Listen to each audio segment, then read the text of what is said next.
lihat bagaimana sih dampak aging yang terjadi pada pembuluh darah. Jadi dampak aging nanti kita kenal sebagai vascular aging ya. Penuaan pada pembuluh darah gitu.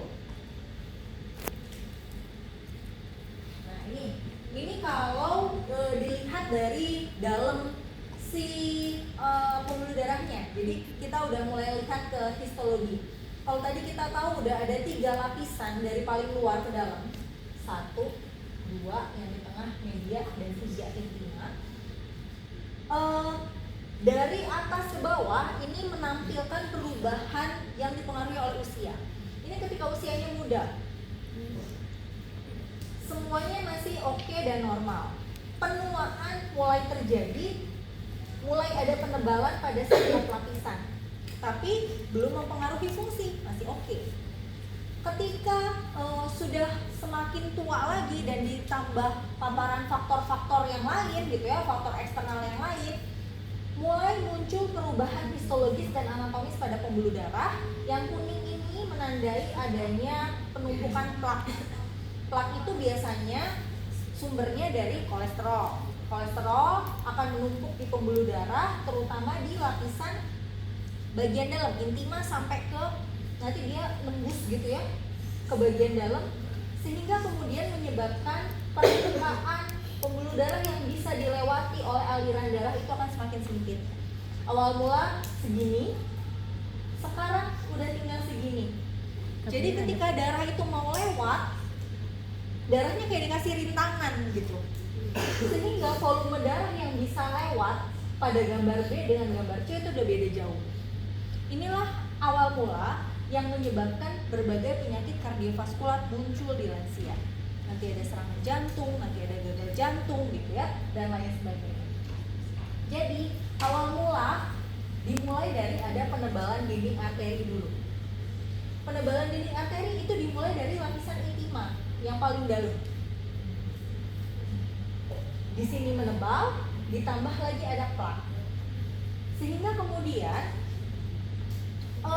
elastisitasnya akan menurun. Pembuluh darah itu kan punya kemampuan untuk vasodilatasi, melebar, tapi juga dia punya kemampuan untuk vasokonstriksi. Jadi kemampuan untuk melebar dan kontraksi itulah yang menghasilkan daya pompaannya. Ketika strukturnya menebal, otomatis mau dilatasi jadi semakin berat, kayak roda yang lapisan dalamnya itu tebal itu kan kalau kalian niup balon misalnya, balonnya itu kulitnya luarnya tebal, itu kan semakin berat. Gambarannya kayak niup balon ulang tahun sama niup jimbol. Kemudian elastisitas tersebut juga menyebabkan peningkatan kekakuan pada arteri. Kalau arterinya semakin kaku, kemampuan untuk dilatasi dan kontraksinya juga akan semakin turun. Kalau kemampuan dilatasi dan kontraksinya turun, kemampuan buat mompa darahnya akan semakin turun. Normalnya di sini bisa mompa 3 liter darah, ketika sampai menebal kaku ada plak, otomatis bisa hanya jadi 2 liter, 1 liter. Jadi volume darah yang dipompa akan menurun secara drastis. Lalu terjadilah penurunan elastisitas atau yang disebut sebagai arterial stiffness.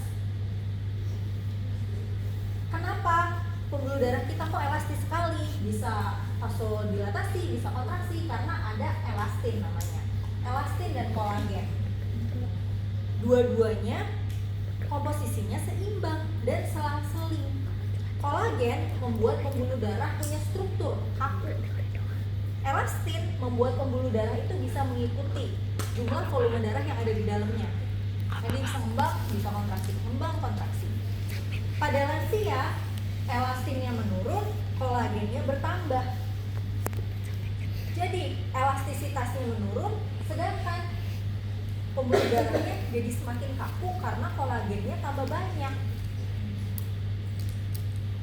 menyebabkan arterinya tidak mampu lagi mengembang dan kembali secara cepat. Jadi kemampuannya menerima aliran darah sudah menurun. Ditambah lagi dengan pelebaran arteri atau arterial dilatation. Kenapa terjadi? Karena tadi ini berhubungan sama ini elastin dan kolagen. Elastinnya menurun, mau balik lagi atau mau recoil susah karena kolagennya banyak, kaku, menyebabkan ketika si arteria ada di lebar tertentu dia punya kesulitan untuk kembali ke lebar semulanya dia, gitu. Terjadilah ini arterial dilatation. Dari sini menyebabkan beban kerja jantungnya akan semakin berat karena dia cuma melebar doang, nggak bisa menghasilkan daya pompa. Gitu. Lalu berikutnya ada penurunan fungsi endotel. Endotel itu apa? Endotel itu ada di lapisan tengahnya di sini. Di lapisan media itu banyak sekali sel-sel endotel. Sel-sel endotel itu perannya adalah memproduksi namanya nitric oxide atau NO. Nah, kalau kita lihat ini gambarannya nitric oxide.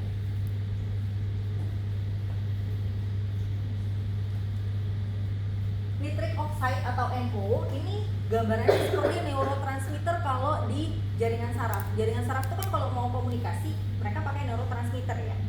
Kalau pembuluh darah mereka butuh NO. Buat apa? Mengkomunikasikan kapan pembuluh darah butuh dilatasi. Jadi NO perannya adalah memicu terjadinya dilatasi pembuluh darah. NO itu selalu dihasilkan. Dia akan jaga-jaga sewaktu-waktu pembuluh darah ini butuh merespon kebutuhan oksigen dan energi.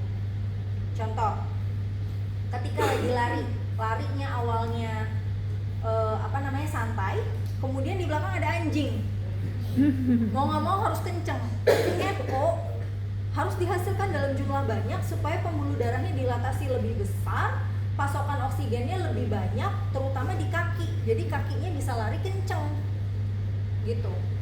Kalau misalnya NO-nya tidak dihasilkan dalam jumlah banyak, kaki nggak dapat suplai oksigen yang cukup, kita nggak bisa lari dari anjing, terima aja digigit, gitu.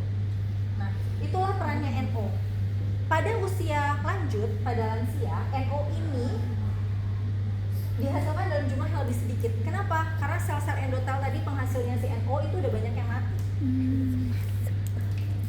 Gitu.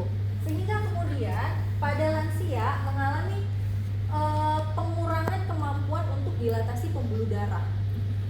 Makanya kenapa lansia itu lebih cepat ngos-ngosan, diajak jalan atau lari cepat capek, terus habis itu nggak bisa menerima kabar mengagetkan secara tiba-tiba, ya, karena NO ini yang membuat kemampuan pembuluh darah untuk dilatasi itu berkurang sangat drastis, gitu. NO inilah juga yang jadi salah satu penyebab kenapa lansia punya kerentanan yang lebih tinggi terhadap gagal jantung atau serangan jantung.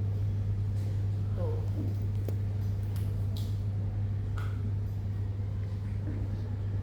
Oke, sekarang kita lihat perubahan pembuluh darah mulai dari usia 20-an. Ternyata perubahan pembuluh darah pada bukan pada lansia ya, pada populasi yang punya faktor risiko.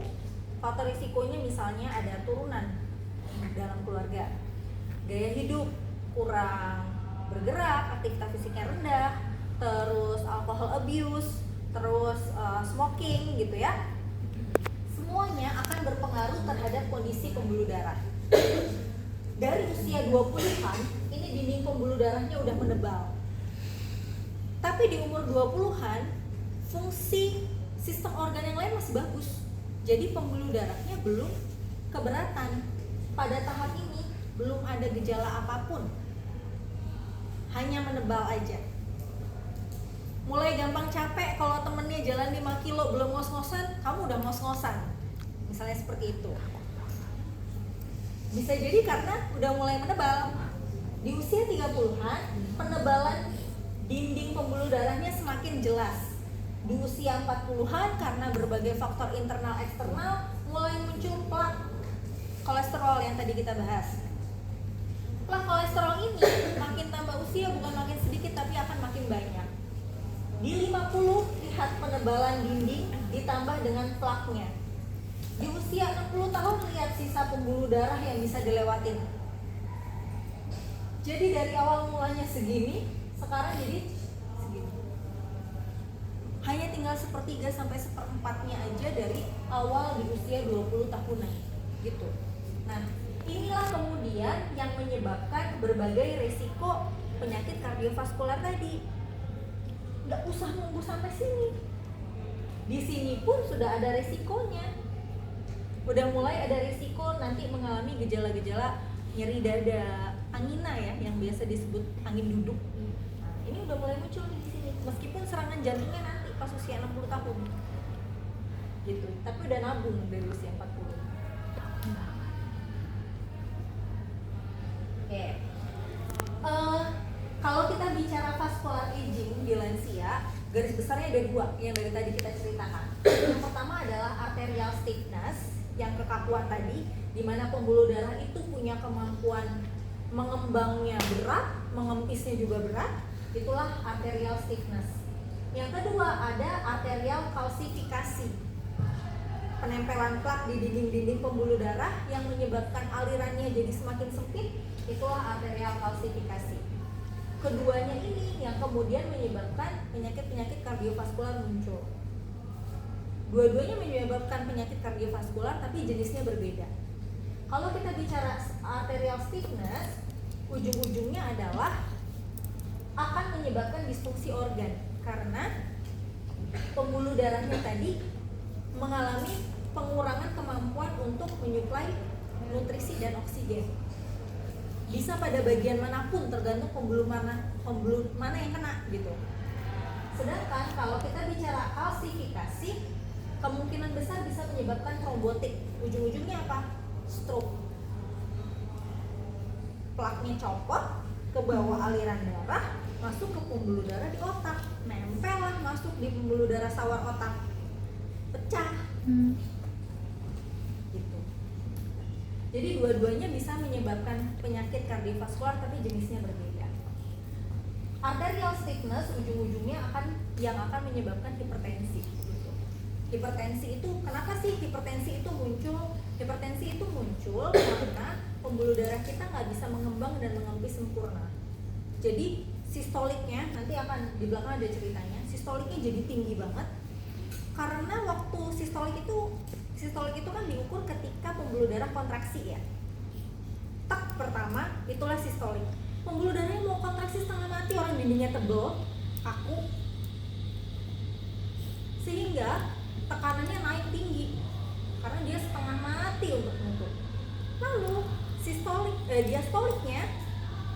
diastoliknya bisa jadi rendah sekali karena dia kembalinya nggak sempurna, dari ngembang segini baliknya cuma gini, atau diastoliknya tinggi sekali karena dia berusaha setengah mati untuk kembali ke lebarnya semula. Gitu. Itulah awal mula terjadinya hipertensi.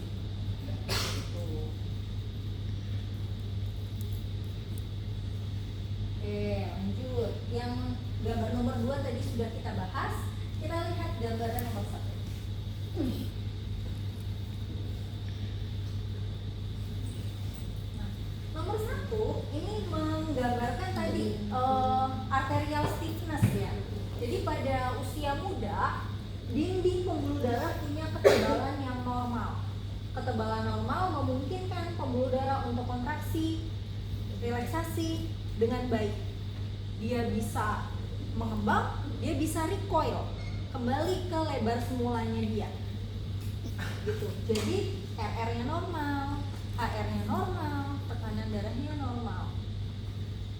Ketika sudah lansia, penebalan terjadi di pembuluh darah, darah yang mau lewat kesusahan karena jalannya semakin sempit, menyebabkan pembuluh darah mau kontraksi setengah mati, dia mau kembali ke lebarnya lagi juga setengah mati, sehingga kemudian menyebabkan suplai darah ke organ-organ yang lain juga bisa terancam tidak lancar, menyebabkan iskemia, akhirnya ujung-ujungnya disfungsi organ gitu.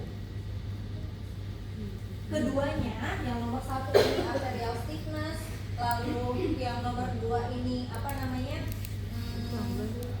karena produksi NO-nya berkurang, menyebabkanlah yang terjadinya nomor 3. Nomor 3 ini lingkaran setannya sistem kardiovaskular di lansia. bentuknya lingkaran, jadi mau diputus dimanapun susah gitu. Mana yang nomor satu, mana awal mulanya dari mana? Gak ada yang tahu awal mulanya bisa dari mana aja. Ini kayak ngomongin telur sama ayam, mana yang duluan gitu. Jadi bisa mulainya dari arterial stiffness, tapi bisa juga mulainya dari cyclical stress, bisa juga mulainya dari fatigue fracture. Cuma ujung-ujungnya tabungannya sama, cardiovascular disease. Kita akan lihat satu-satu dari arterial stiffness. Jadi tadi kita bahas bahwa lansia mengalami perubahan struktur yang kemudian menyebabkan arterial stiffness kan. Arterial stiffness ujung-ujungnya menyebabkan tekanan sistoliknya tinggi banget, soalnya kontraksi relaksasinya susah, pompa darahnya susah. Ditambah ada faktor lain, genetik, ada turunan hipertensi, ada turunan gagal jantung, ada turunan diabetes dan lain sebagainya. Hobi banget makan garam-garam yang asin-asin, salt intake-nya tinggi.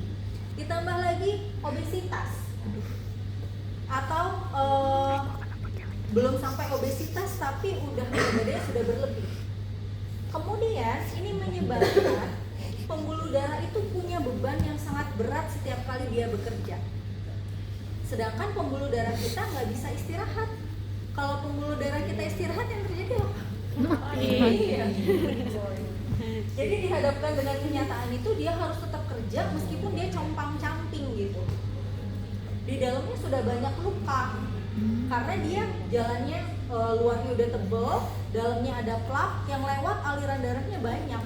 Permukaan pembuluh darah kemudian akan banyak mengalami luka, lecet, dan itu terjadi terus-menerus setiap kali darah lewat. Terjadilah yang namanya cyclical stress atau tekanan yang bentuknya bersiklus gitu, terus-menerus dipertahankan. Dari sini terjadilah yang namanya fatigue fracture atau kerusakan pembuluh darah yang disebabkan karena pembuluh darah itu lelah. Dia di-force terus-terusan, harus kerja, sementara permukaannya dia itu udah mengalami kerusakan sebetulnya. Dan sudah berat banget buat kontraksi relaksasi, itu berat. Kemudian dari situ pembuluh darah itu bisa mengalami kematian di sel-sel penyusunnya. Sel-sel penyusunnya mati, diganti sama jaringan parut. Jaringan parut itu gambarannya sama kayak kalau kita luka terus kebentuk keloid. Keloid itu kan tidak elastis ya, dia bentukannya nonjol, terus kalau dicubit tuh teksturnya beda sama kulit, dia nggak naik kan. Jadi itulah gambaran jaringan fibrotik atau jaringan parut. Sehingga nanti lapisan dari dinding jantung itu keganti sama banyak jaringan parut.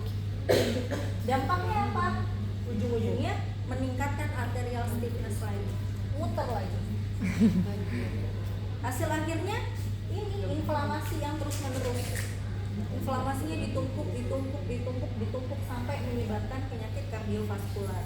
Akhirnya yang muncul adalah serangan jantung tiba-tiba, gagal jantung tiba-tiba, kematian yang sifatnya tiba-tiba gitu. Oke. Sebelum kesini sebentar, saya mau kasih lihat.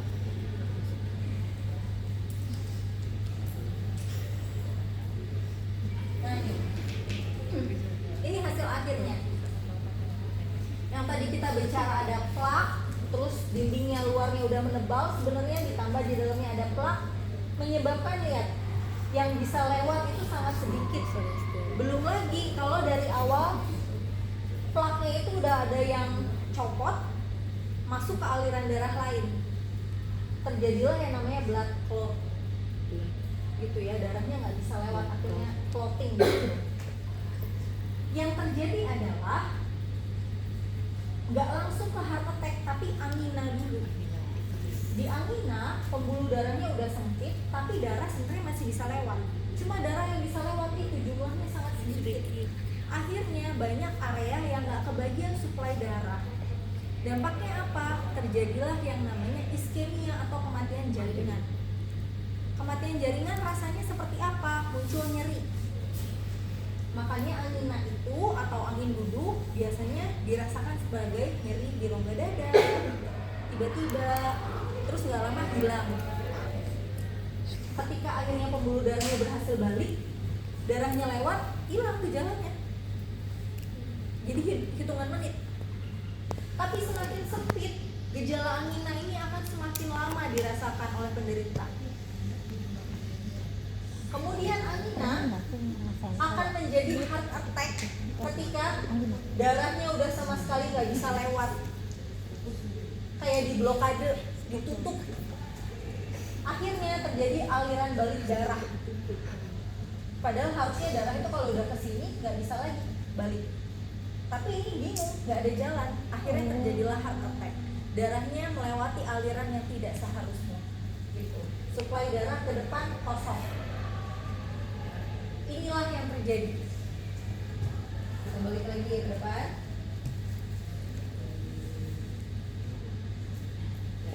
Ternyata dampaknya tidak cuma pada pembuluh darah dan jantung. Kalau tadi kita bicara angina dan heart attack, ternyata dampaknya nggak cuma di dua itu. Tetapi kalau kita bicara vaskular, pembuluh darah itu kan ada di seluruh tubuh.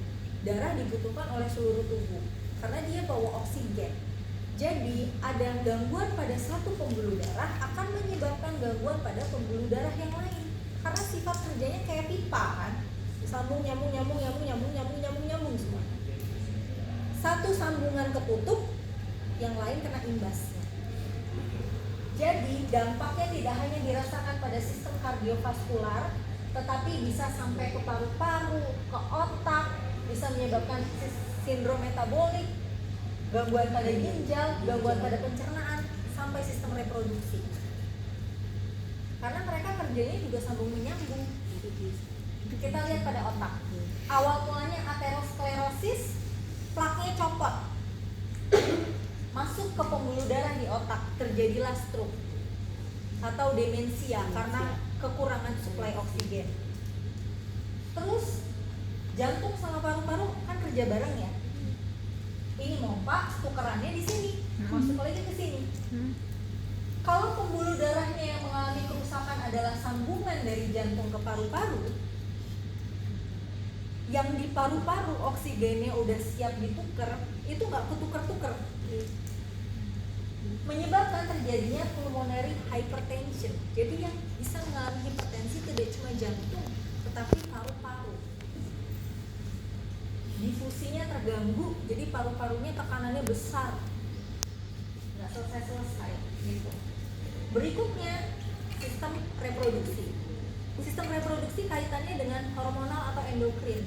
Kalau pembuluh darahnya tidak lancar, darahnya terganggu, sinyal yang dikirimkan oleh darah juga akan terganggu, sehingga mengganggu fungsi sistem reproduksi. Terutama testosteron level. Testosteron itu kan dihasilkannya di testis. Testis itu kenapa dia bisa menghasilkan testosteron? Karena dapat suplai oksigen cukup. Dia dapat perintah menghasilkan testosteron. Tapi kalau nggak cukup, perintahnya nggak nyampe ke situ. Jadi tidak ada yang dihasilkan. Begitu juga dengan pencernaan dan ginjal. Kenapa bisa demikian sih? Awal mulanya dari sini, inflamasinya hanya di jantung. Tetapi ingat bahwa faktor inflamasi itu sifatnya semuanya bisa terbawa oleh darah. Interleukin 6, CRP, dan lain-lain ini adalah faktor inflamasi. Faktor inflamasi ini muncul karena ada perubahan anatomis dan histologis di jantung. Dan mereka dengan mudahnya masuk ke dalam pembuluh darah, dibawa ke berbagai sistem organ ini tadi. Itulah kemudian yang menyebabkan kenapa penuaan vaskular kok ujung-ujungnya berhubungan dengan penyakit metabolik dan degeneratif di sistem organ yang lain.